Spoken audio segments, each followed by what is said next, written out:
Ayun. So, kayong mga loan officers, tanggalin please, remove the phone number. Remove the phone number. Para hindi si tawagan kasi nakakainis nga naman yun. They don't want to face it. They don't want to work with it. Parang natatakot sila. They don't want to deal with it. They don't want to deal with it. So, what's the best course of action kung halimbawa may nangungulit? A lot of the collections agency, remember, they'd rather get paid rather than nothing.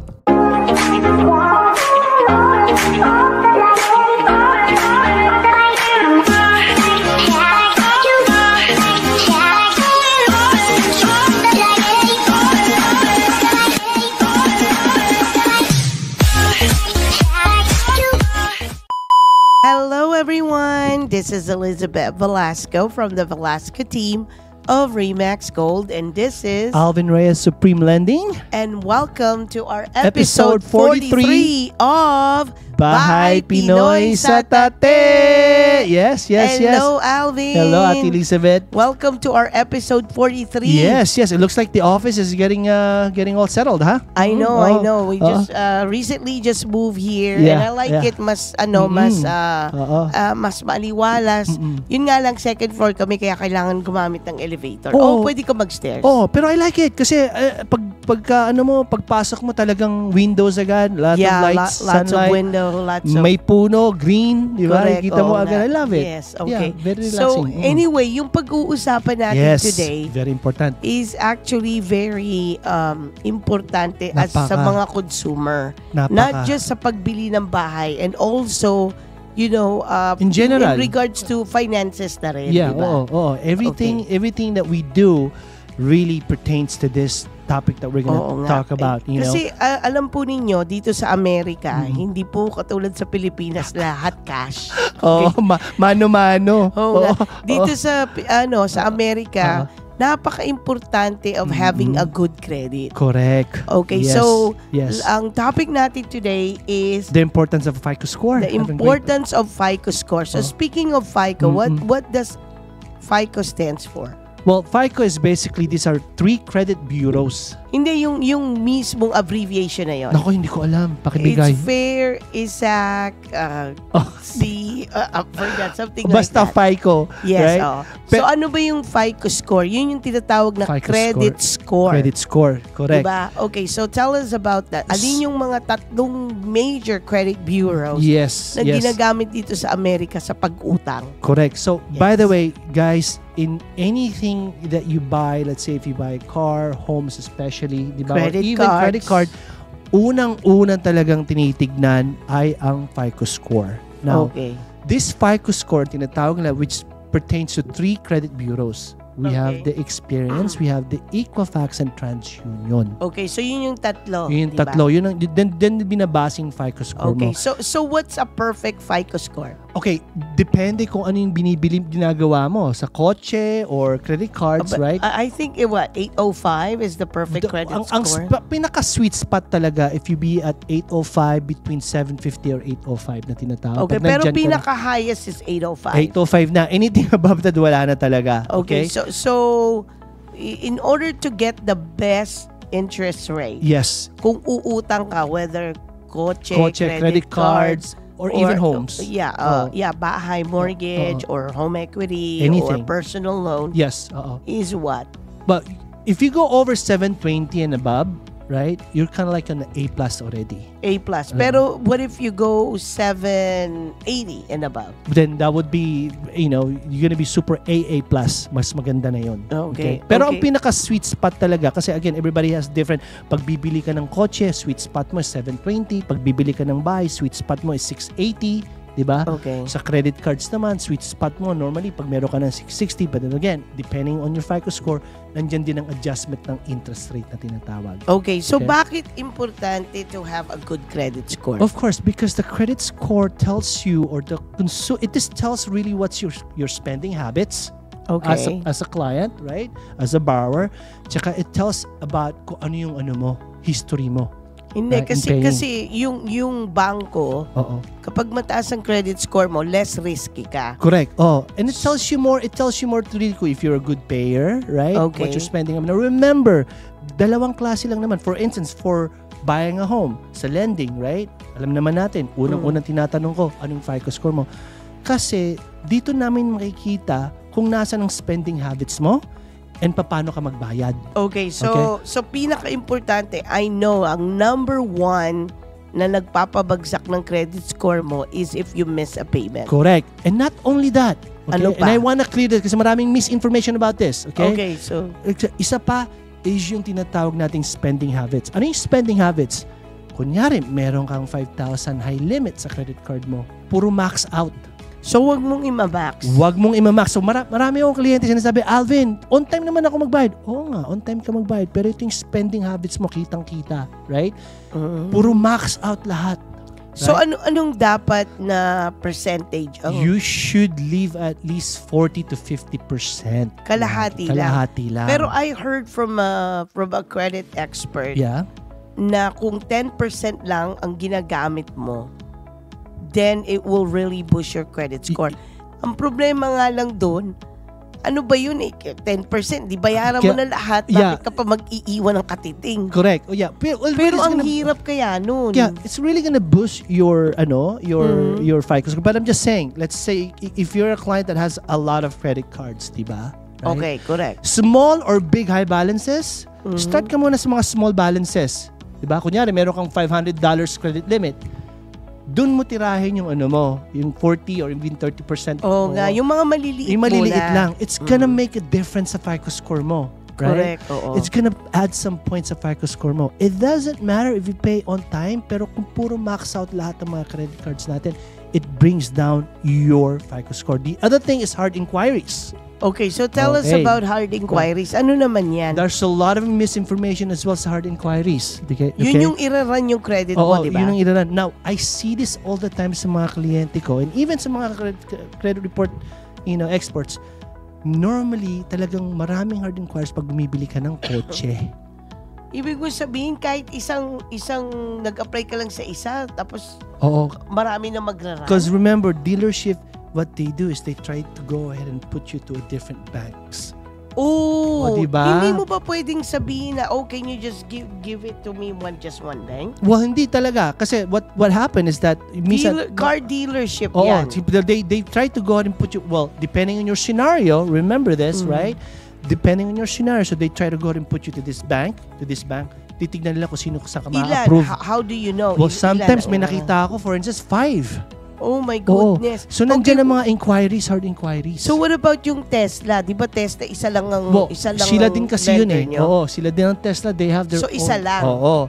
Okay, pero kung yung mismong car dealership na regular, ang dami palang i-run. Normally, minsan nga, kunyari, nasa 680 na yung FICO score mo.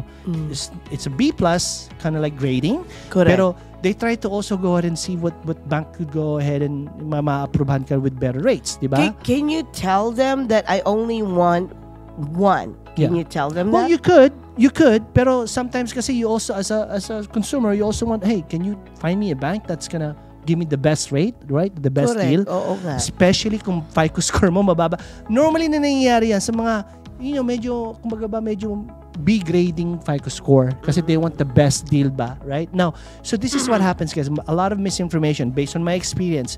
Remember, this is what happens. Every quarterly, ang credit bureaus, which is Equifax, Experian, saka TransUnion, pinupull nila yung report mo. 3 yan.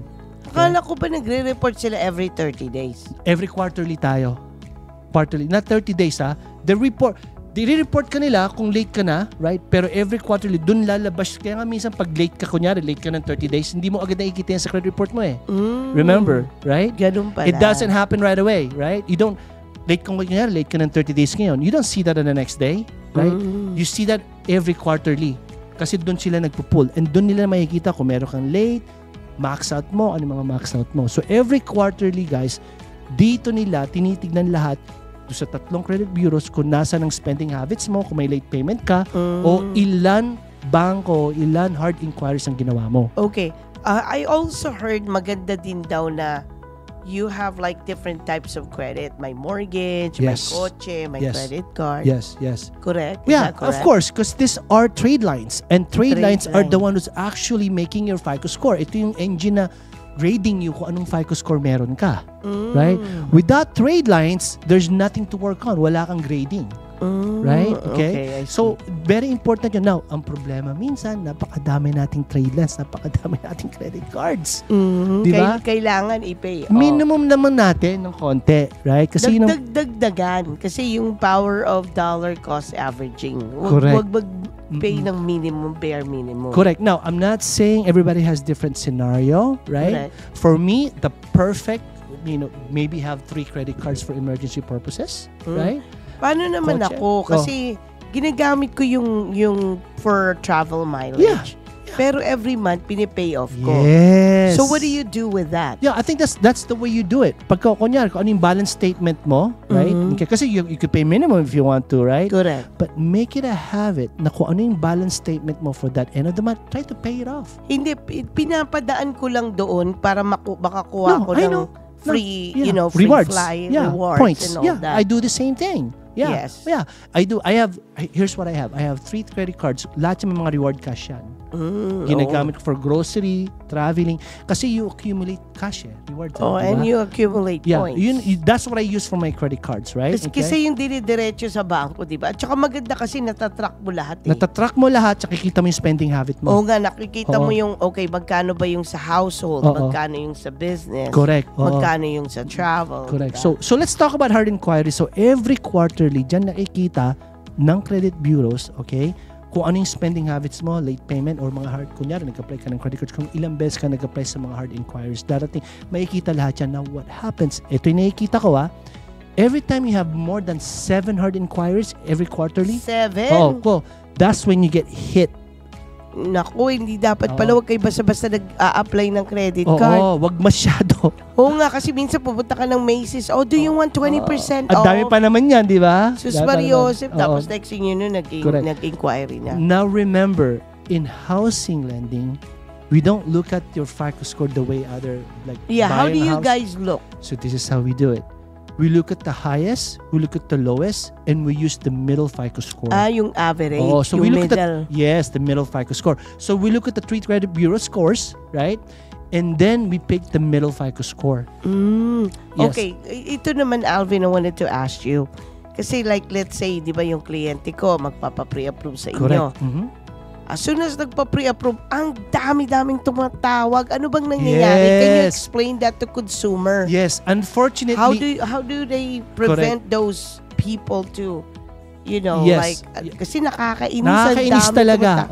Now, so, wag nilang pick upin ng phone after na ira ng credit nila? Unfortunately. For how many days? Kasi ang unfortunately experience in TransUnion, tsaka if they also sell information to the other vendors, right? Oh my goodness. There's nothing we can do about that. That's the way it is. But there is a way that you can go ahead and avoid this. For me, what I do is bago ako mag-pull ng credit report for my clients, tinatanggal ko yung phone number.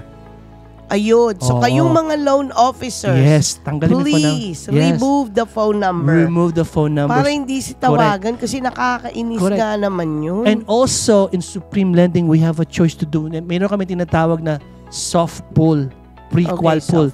Pag ginawa namin to, hindi talaga pumapasok to sa mga ibang vendors. At soft pull lang to, but we can still see your FICO score and you don't get hit for inquiries. Because I heard na as long as you do it within 30 days, it will count as 1. Is that correct? Yes, supposedly 1.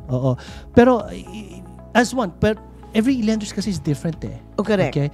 For instance, for us, Supreme Lending, your credit report, when we do a hard pull, it's good for 90 days. Oh, that's good. We don't pull again. We do not pull your FICO score till we really...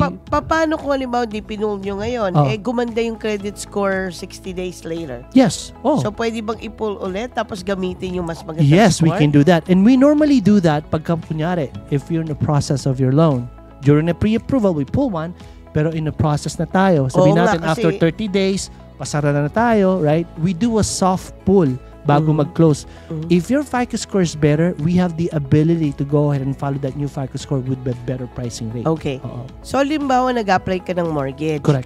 Medyo mediocre lang yung credit score mo. Yeah. What is the quickest way to boost your credit score? Yeah.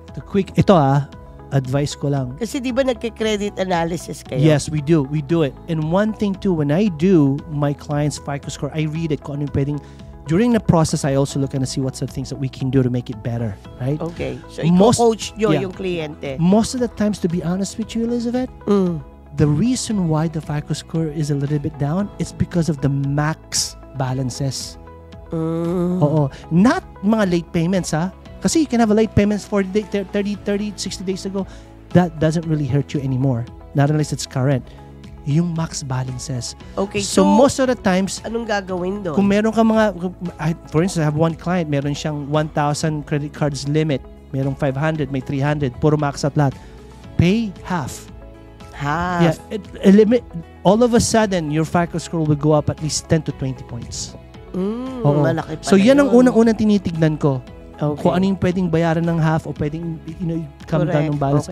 Okay. Kaya importante talaga, Alvin, na hindi mo madadiagnose yung kliyente until you actually see the whole picture. Exactly. Kasi some consumer, natatakot sila, I don't want to run my credit because I'm not that serious. Yes. But the thing is, this is actually the first step. First step. That's the first thing that we look at. Kailangan makita mo na ang blood pressure mo. Tama. Ang evaluation mo, ang ano mo. Kasi hindi ka namin pwedeng matulungan as a professional. Correct. Until we actually the whole picture. We have clients that they think they're in the worst talaga. Alvin, ang pangit ng FICO score ko. Ganun. Natakot akong bumili ng bahay. I don't know. But when you look at it, hey, listen, that's not really that bad. Yung mga late payments mo, that's a year ago. Okay, right? Paano naman kung halimbawa yung kotse nila na rimata? Yun. So how do you go about that? Depending on your how long ago, right? Pero normally it stays talaga for how long? For at least 3 years. Minsan nag-i-stay ang record. Kung narimata yung kung narimata yun, oo. Now, again, in conventional FHA guidelines programs, when it comes to home lending, normally kung meron kang late in 1 year, sabihin natin 30 days, 90 days late, at normally pag 1 year seasoning, okay ka na.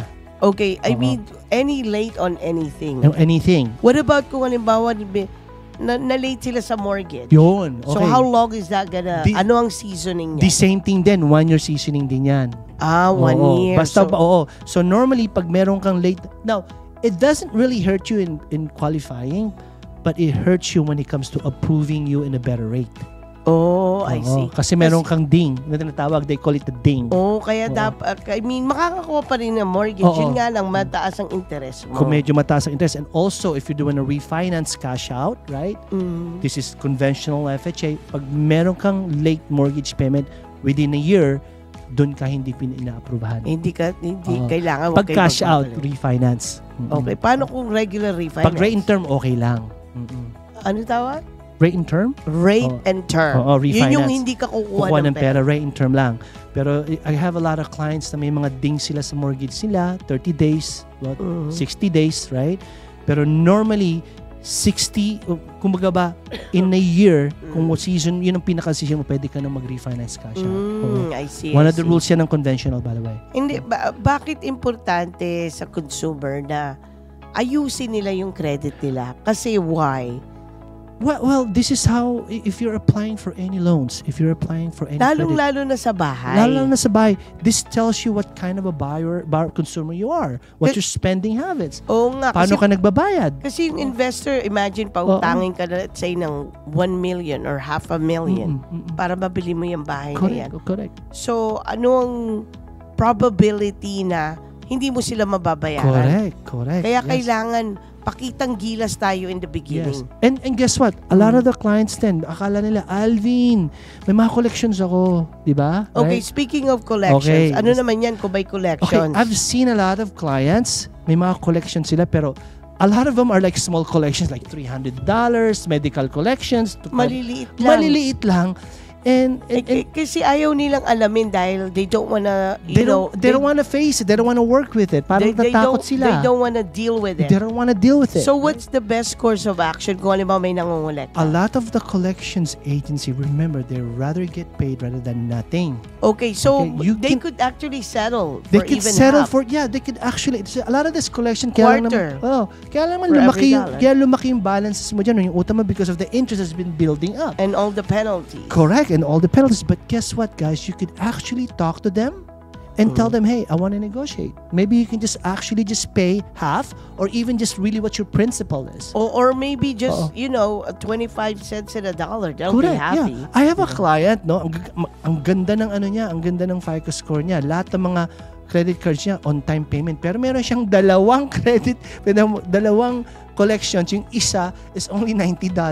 And Sus Mario, $90 they report pa. Oo, $90. Tapos yung isang phone na hindi niya nabayaran sa Verizon for like, I don't know, nakalimutan na rin niya, for only like $150. And the only reason why hindi niya alam, kasi she never checked. And then also maybe she or he ignores nakalimutan na rin, di ba? Napakalaking bagay talaga to check and see what you have as far as your credit file. Well, here's the thing. Here's one of the tips that I will give to everyone. Any of you, just go to, you could actually get your credit report from 3 credit bureaus. Correct. Experian, TransUnion, and Equifax. All you have to do is go to www.annualcreditreport.com. Correct. And I also have information on each credit bureaus that I can give you, that you can actually call them and you can actually email them as well to give you a copy of your credit report. Pero yung www.annualcreditreport.com, once a year you're entitled to free. And it's good to know how are you actually being reported. Correct. So make sure may laptop kayo para ma-download nyo yung report and save it. Correct. And another thing that I want to be able to just kind of like remind our clients as well is that be careful sa mga online yung pag-a-apply. Oo, pag-a-apply. Be careful tayo dyan. Kasi parang click and bait. Sabihin, wow, 4.99 I could get interest. Ang hindi nila alam, mga click and bait lang Click and bait lang. And then also, just be careful giving your social security number. Kasi ang daming ngayon, ang daming scam. Di ba? Ang daming pop-up ngayon. Nandiyan ka lang sa internet. Boom. All of a sudden, free thing. You get $5 free, whatever.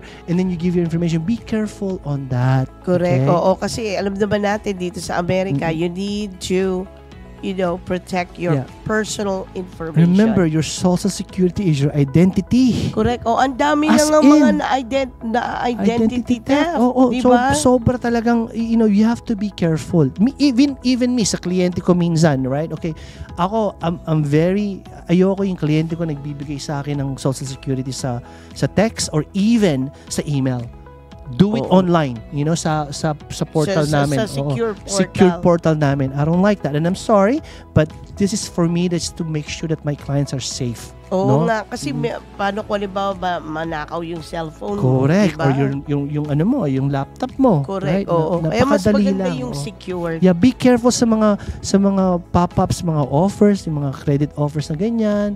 Be careful lang tayo kasi napakadaming scammers talaga ngayon. So, to go back to what we talked about today, what are the top 3 things that you can recommend to our consumer on how to boost their credit score to get them ready to buy a house? Yes. Number 1, spending habits. So, what is it that they can do with spending habits? That means if you have a high limit of a credit, don't max it out. Okay, so always leave 40 to 50%.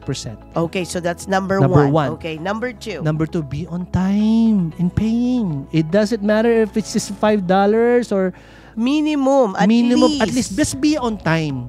Just be on time. Don't be late. Now remember, normally when you're late 50, kasi normally you get reported after 30 days.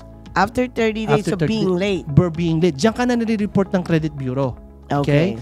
Now, it's not gonna show right away in your credit report. And remember, because they pull that every quarterly. Correct. Most likely sa next quarter. Time. But normally, you don't get ding after 15 days. So make sure, if you miss, kunyari, na-miss mo ng first day of the month, you still have 15 days, right, to the 15th to pay it. Hindi ka madiding doon. Pero when you miss 30 days, that's when you get ding. Okay, so make sure, do not be late. Pay on time. Yeah, pay on time. Yun ang unang-una. What about number 3? What's your top, 3?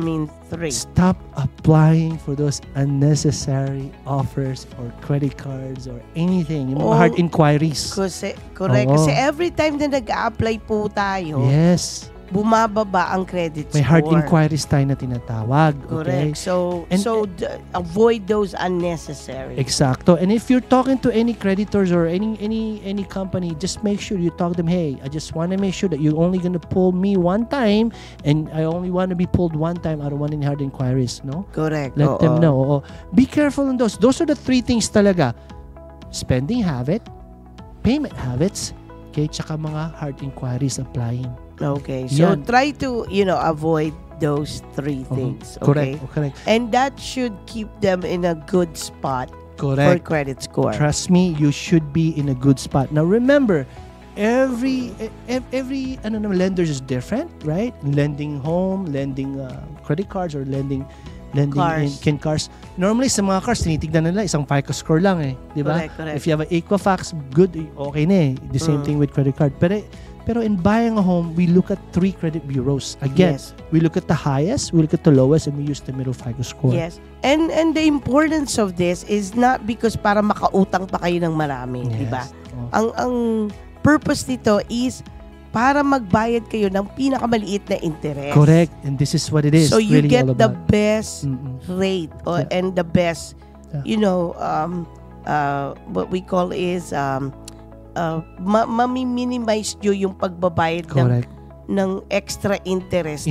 Correct. Na you could have kept that money for yourself or to have savings or pay down any of your obligations. Okay. And the only reason why we're telling this because as you know naman, Elizabeth, we're still at the high interest rate right now, unfortunately. Right? Oh, speaking of that, we're kind of like, stable right now. We're still... So what's the, ano na ang average interest rate? Well, right now, between, in mortgage lending, if it's conventional, you're somewhere around 6.875. So at least, nag-touch na 6. Yeah. We actually seen better for the last 2 weeks. Inflation are reacting now. Nakikita nila. Okay. We had what about FHA? FHA, we're somewhere around 6.75. Okay, that's good. Yeah, I mean, but it's still in the high 6, di ba?